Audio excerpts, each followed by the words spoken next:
Nous sommes mercredi 22 août 2018 et bienvenue dans ce bulletin d'information au sommaire. La Tabaski, la communauté musulmane de Ziguinchor a prié l'Eid el-Kébir ce mercredi à la grande mosquée de Boucotte, point de convergence de plusieurs autorités. L'imam Ratib, dans son sermon, est revenu sur plusieurs maux qui gangrènent la société sénégalaise. Bienvenue à tous. Partout au Sénégal, la fête de l'Eid a été célébrée par la majeure partie de la communauté musulmane ce mercredi à Ziguinchor. L'imam Ismaïla Aïdara a dans son sermon exhorté les musulmans à la résilience, à la croyance et à la tolérance. L'imam s'est aussi servi de sa tribune pour rappeler les politiques leur rôle primordial dans la société. Nous l'écoutons. du benn yoon parce que ñun lañu yàpp ñun peuple bi ñuy saagante ñun ñoo leen fa teg bu ñu saagante. Ce que je constate chez les politiciens sénégalais n'est pas joli. Ils n'ont pas de considération envers nous le peuple. Ils rivalisent d'injures. Et en le faisant, ils ne font que nous insulter nous-mêmes, nous le peuple. Ils n'ont qu'à croire en Dieu et mener correctement leur mission qu'Allah leur a confiée. di wax loo mun a loo amul te nañu bay añaan seen diggante kii am na naa ci xoppa suuf rek. La jalousie aussi doit être bannie du côté de ces politiciens qui passent tout leur temps à souhaiter du mal pour celui qui a eu la chance avant eux. Je vous exhorte à cesser ce genre de comportement. Référez-vous à l'islam, aux valeurs de nos cultures acceptées par l'islam pour être de bons modèles.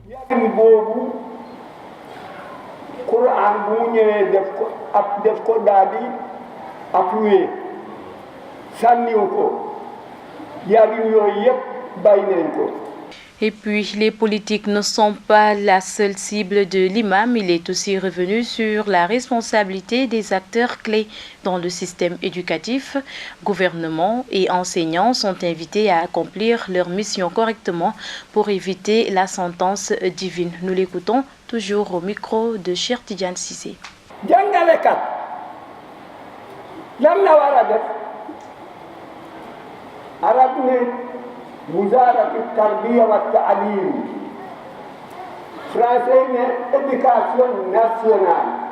Que doit faire un enseignant?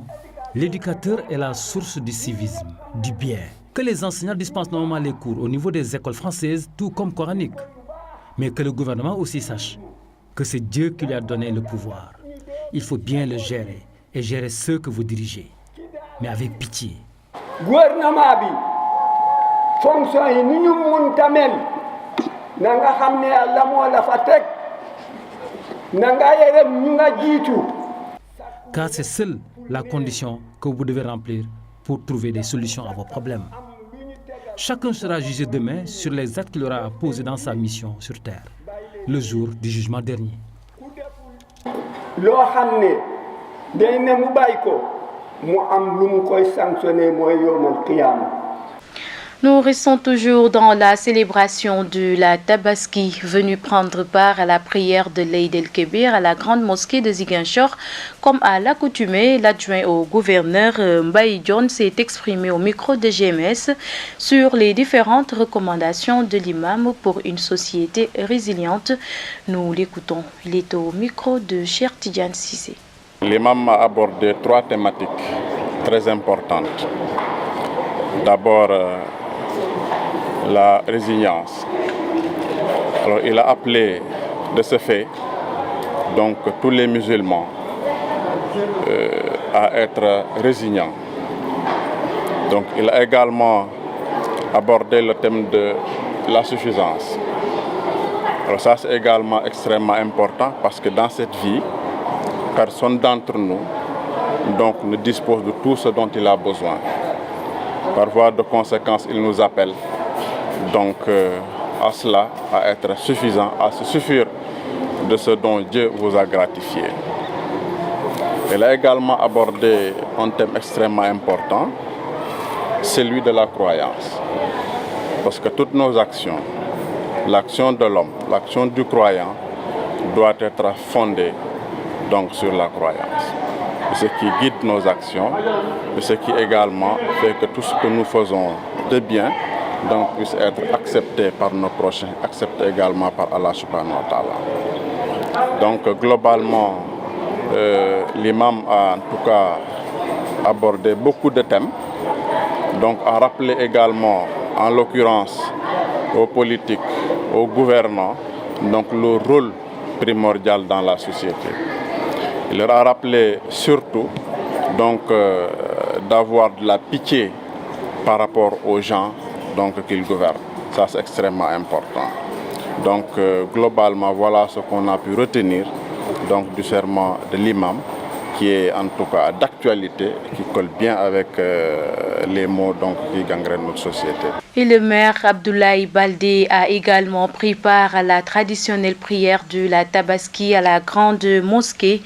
À sa sortie de la prière, il retient ceci du sermon de l'islam.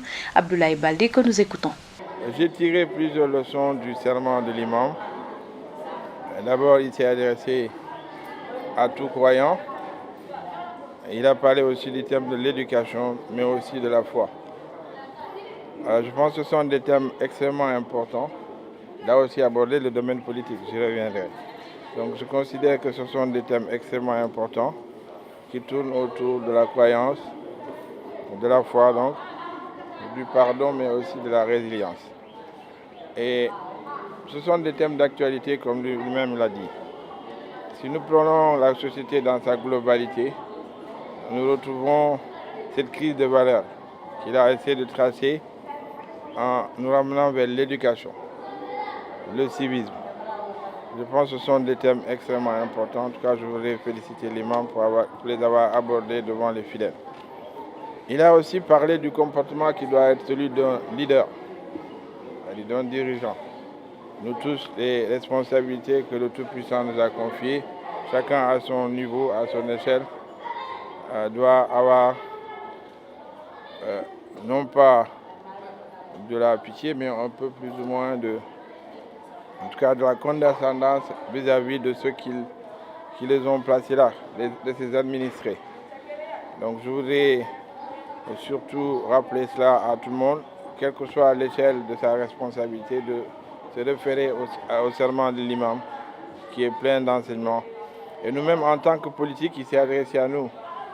On peut faire de la politique sans offenser l'autre. On peut s'adresser aux populations dans des termes plus ou moins civilisés, sans que ce soit de la vindique, que ce soit des insultes, que ce soit des mots offensants qui peuvent blesser la dignité de ses adversaires ou en tout cas ceux qui peuvent se considérer comme tels.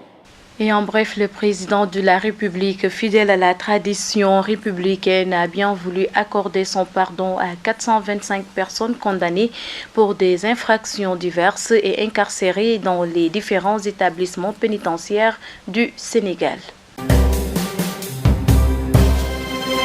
La communauté Aïnou Salam de Sindian a célébré l'Eid el-Kébir ce mardi. Les khalifes de Cheikh Suntou Badji ont profité de l'occasion pour aborder plusieurs sujets, parmi lesquels la célébration de la fête dans la division, le développement du Fogny et l'exploitation du zircon. Le compte rendu est signé Lamine Badiane. Allahu Akbar. Allahu Akbar. Allahu Akbar. Fidèle à ses convictions religieuses, la communauté Aïnou Salam de Sindian a célébré la Tabaski ce mardi 21 août au lendemain d'Arafat. Après la prière dirigée par l'imam de la communauté de Cheikh Suntou Badji, un des khalifes s'est adressé aux fidèles en abordant évidemment la célébration de l'Aïd el-Kébir dans la division au Sénégal. Abdoul Hassan Badji accuse les marabouts. At yële si ginnaaw waxoon nañu duñu waxaat ci julli ñaari julli yi kenn mënul comprendre Arafat taxaw dëmb tey ñu tere nit yi julli loolu doy na waar trop. Je ne peux pas comprendre que tout le monde soit d'accord que Arafat c'était hier lundi et qu'aujourd'hui une partie des gens refusent de prier pour des considérations que j'ignore. Je pense que ce qui est arrivé dans le champ politique est en train également de s'inviter chez les religieux et c'est dommage pour les Sénégalais. Les marabouts doivent se ressaisir et se conformer au Coran. Gàllankoor yi nekk di am yëpp ci biiru Sénégal sëriñ si ñoo ko tax. Problème intérêt yi tax na bopp sëriñ bu nekk topp na bànneexu bakkanam.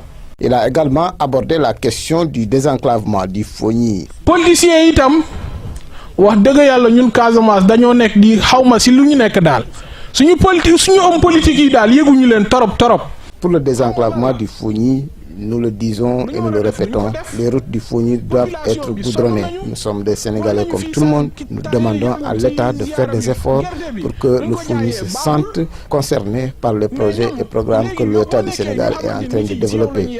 Le président de la République et tout son gouvernement doivent faire des efforts dans ce sens. ngeen dimbale population bi li ngeen am président am lu ko yàlla jox population bi si la ko jaarale mu jot ko ñoo ko sandil carte ba mu jot si na fexe taxaw population bi jógee ci tolof yi. Le projet d'exploitation du zircon de Niafran intéresse également les khalifes de Sessoun Touba-Dji. problème zircon bi bëri na coow torop dañoo xamul lan moo xew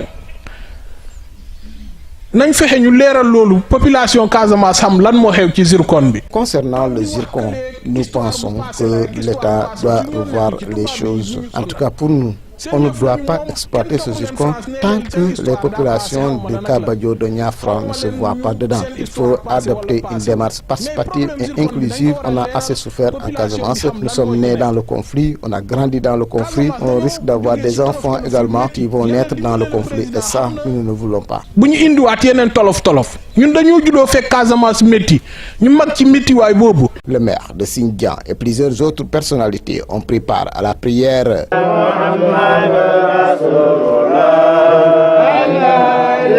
Nous y restons. Le maire de Sindian n'est pas resté insensible au sermon de l'imam Yankouba Sagna. Réagissant, a mis à profit à cette occasion pour laisser s'exprimer sa position sur l'exploitation du zircon. Yankouba, que nous écoutons au micro de Lamine Badian toujours. Position de Yankouba Sagna, leader du mouvement Bourabé, c'est que nous sommes contre toute exploitation de ressources, quelles que soient ces ressources-là, toute exploitation de ressources, sans que cela ne se fasse de manière inclusive et de manière participative. De manière participative, cela veut dire qu'avec l'implication de toutes les parties prenantes. Et par rapport à cela, ce que nous pouvons dire pour ce zircon-là, c'est très clair. Nous sommes contre l'exploitation de ces zircons dès l'instant que nous avons la preuve que les populations de Niafran, les populations de cette zone-là ne sont pas en accord avec l'exploitation de ces minéraux-là. Nous ne tournons pas autour du pot. Nous disons que nous sommes des acteurs politiques. Nous disons que nous sommes des acteurs de développement. C'est le développement qui nous fait courir. Ce développement, ça peut passer par la maîtrise des ressources naturelles.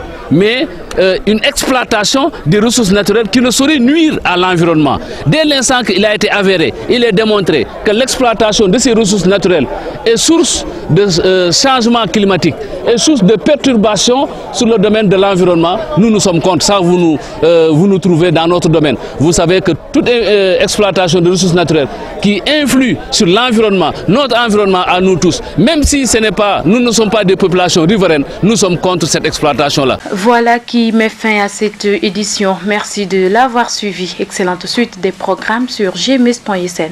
Au revoir.